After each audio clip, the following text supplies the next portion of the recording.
Hello everyone! Welcome back to my channel. It's Maya Vlog at isang mapagpalang araw po sa ating lahat.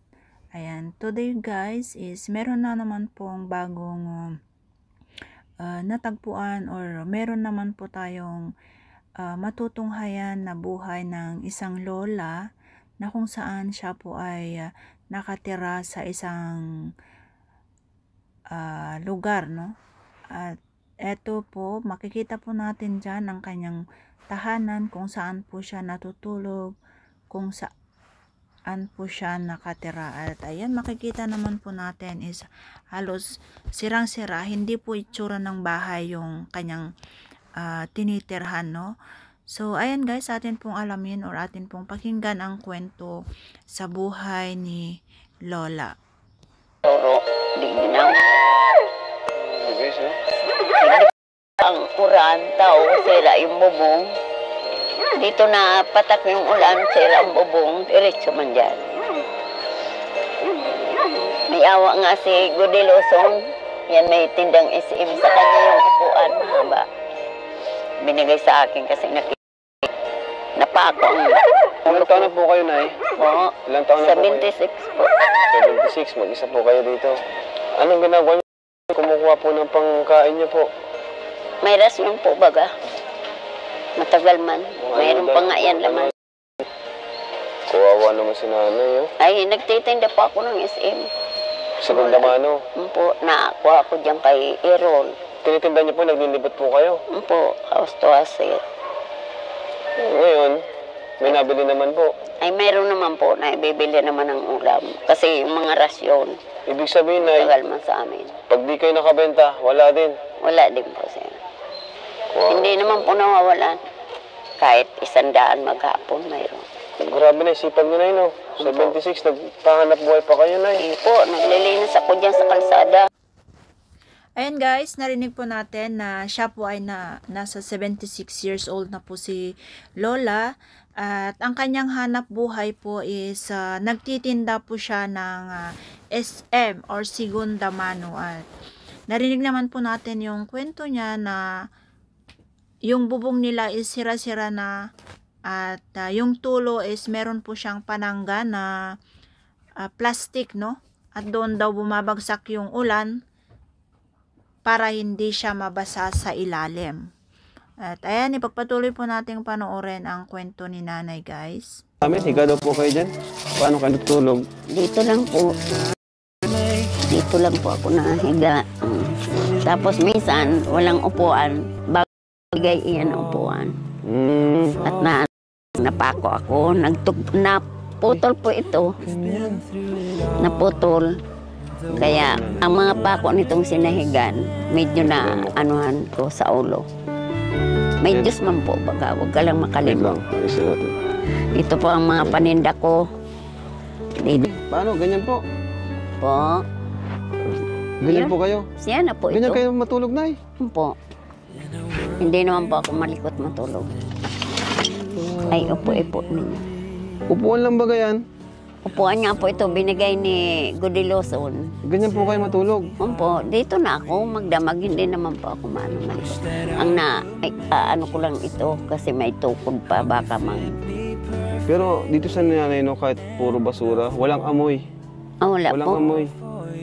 Kadalasan pag ganito, di ba, may amoy. Dito walang amoy. Ay, wala po ito. Naglilinis po. Malinis ako araw-araw po ito. Inilinis ang balibot kasi dati basurahan Yun nga ito. po, basurahan siya, pero wala akong naamoy. Wala po. Ginagatungan ko po ang mga dahon. Grabe na. Paupo ako na dito, ha.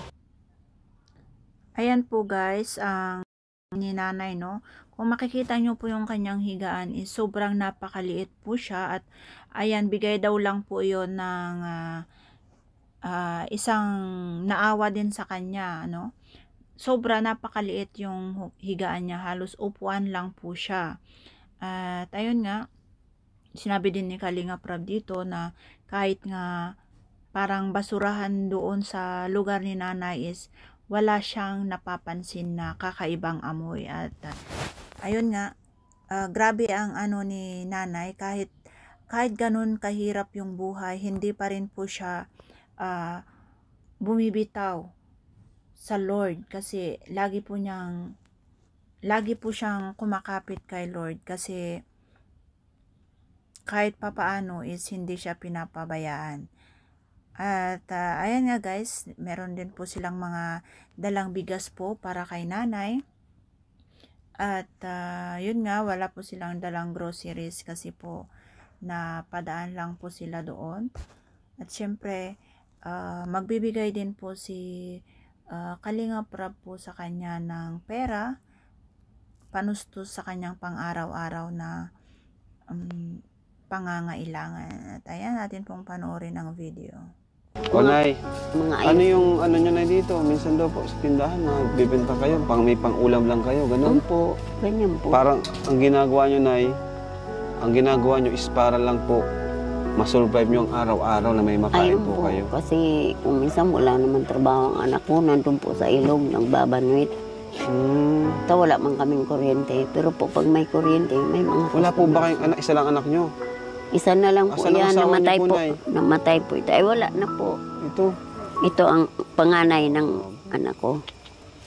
Yeah. Namatay na po yan. Patay na yung anak yung isa. Po, kaya isa na Bakit lang. namatay po? Nakuryente din po. Connect din po ito ay Bata-bata, no? Namatay. bata pa May po. anak siya, oh. Siya nga po. Nandun po sa asawa niya. Nagdad. Diyan sa kampo. Okay, saya nyo, Nay. Ito, Nay, bibigyan ko po. Kakain na po kayo. Po kayo, Nay. Manyata, sir. Marami po iyan. Okay lang po, sa inyo na po, Nay. Bibili lang kami ng ulam. Eh di, sa mga susunod pa pong araw, yun na po. Ipupuhunan ko ito, sir. Para hindi na ako nag-aangkat. Hindi man yata ako magbabayad. Tulong po namin sa inyo yan, Nay. Po, kasi mga ito galing ito dyan, kay Susan. Pero Nagudilo. huwag yung natin puhunan, baka malugi kayo, wala kayong mapangkain. Ay, hindi Bilangin po. nyo, Nay, magkano yan? Oh, 4,000 po. 4,000 yan? Po. Dada- Ay, huwag na po. Ito po baga. 1,000, 2,000, 5,000 na gawin ko. 3,000. 5,000 na po. Ay, sir, pupuhunanin ko ito. Salamat gagawin sa niyo, Nay? Diyos. Tulungan po kayo ng Diyos. Pupuhunan nyo po sa... Ibig ng mga bandol. May 2 sako ako dyan sa bulok na naipit. Sa edad nyo pong yan, nagne-negosyo pa po kayo. Hindi naman po pwede nga saan ang anak ko. Sa inyo po yan, Nay, huwag yung bibigay kahit kanina. Ay, hindi po. Kahit anak ko po, hindi ko bibigyan. Sa inyo po yan, Nay.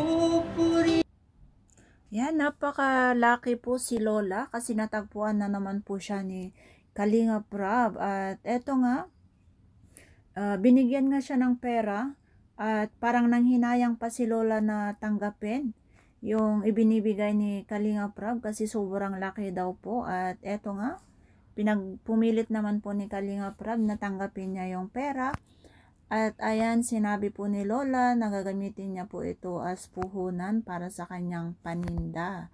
At dahil nga po may dalang chocolate si Kalingap Rab, binigyan niya rin po si Lola dahil may natitira pa. At ayan, ipagpatuloy nating panoorin ulit ang video kung ano man po ang next na hakbang nila para kay Lola. Ano nararamdaman nyo, Nay? Biglang pumunta dito, Nay. Ay, masaya po akong maray nito. Siguro abot sa langit ang kasiyahan ko. Kasi hindi pa ako naghahawak ng ganito. Ngayon ka lang po nakahawak ng ganyan. Ngayon kalaki. lang, na matanda na ako, hindi na ako nakahawak ng ganito. Ngayon lang po. Noong bata pa ako at mabit kung saan Kainin ako nyo na to, Nay. natanggi. Kainin nyo na to. Mamaya na lang, sir. Hindi po ako para kain. Ba't po kayo, Nay, naluha kanina nung pagpunta po namin?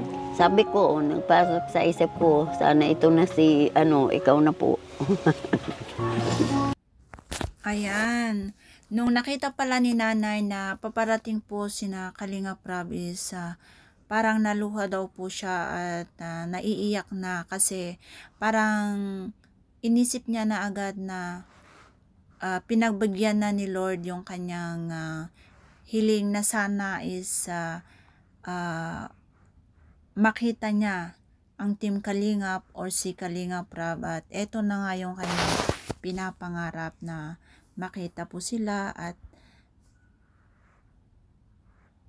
makausap. Kalinga Prab. Yan po, message nyo lang po yan at lahat po yung mga karating kay nanay. Deserve po talaga ni Lola ng tulong, pagkain. Kasi ginagawa daw to ni Lola para may makain siya sa araw-araw. Kaya nga Wala po, siyang ang tagal kasama po dito. maubos. Ano, alin? Ang bigas ko ng mga binibigay. Bakit? Kaunti naman po ako nasain. Kunti kayo kumain. Po. Pero dito, Nay, halos mag-isa lang kayo dito palagi. Ay, po. Ako lang Ito, may dami kayong bag na yun. Paninda nga po yan. Pinapaninda niyo po yan. Po, galing dyan sa taas, sa sapaw na may mga SM po. Pero natutuwa ko sa iyo, Nay, dahil kahit ganyan ka po, lumalaban po kayo ng patas. Ay, Di po kayo di ba yung iba, pag ganyan, nanlilimos na po kayo, hindi? Ay, hindi pa po ako na limos. Dyan lang po ako sa DSWD. Kaya nga po, may... So, ayan guys, atin pong nasimulan ang tungkol sa buhay po ni nanay, no, na nagtitinda ng mga SM or segunda mano at isa rin pong 76 years old. Siya po ay may isang anak na itira kasi yung isa po niyang anak is naman. At eto, sabi nga po ni Prab is deserve niya po ng tulong bahay, no? Kasi sobrang yung tinitirhan ni nanay, halos hindi po ma-imagine kung style ng bahay yung kanyang tinitirhan. Sana naman po is makapanood at marami din pong mahaba ang kalooban at mabigyan si nanay ng tulong para yung pangarap ni Kalinga Prab na mabigyan na siya na mapapabahayan po siya ng urgent ay mangyayari po. At ayan po guys, atin pong abangan ang next update sa buhay ni Lola. Maraming salamat sa walang sawang pagsubaybay, at kung gusto nyo pong panoorin ang full details ng video is puntahan lang po natin ang YouTube channel ni Kalinga Prab. At dito po is mapapanood natin ang buong kwento sa buhay ni nanay. Ayan, bye-bye and God bless.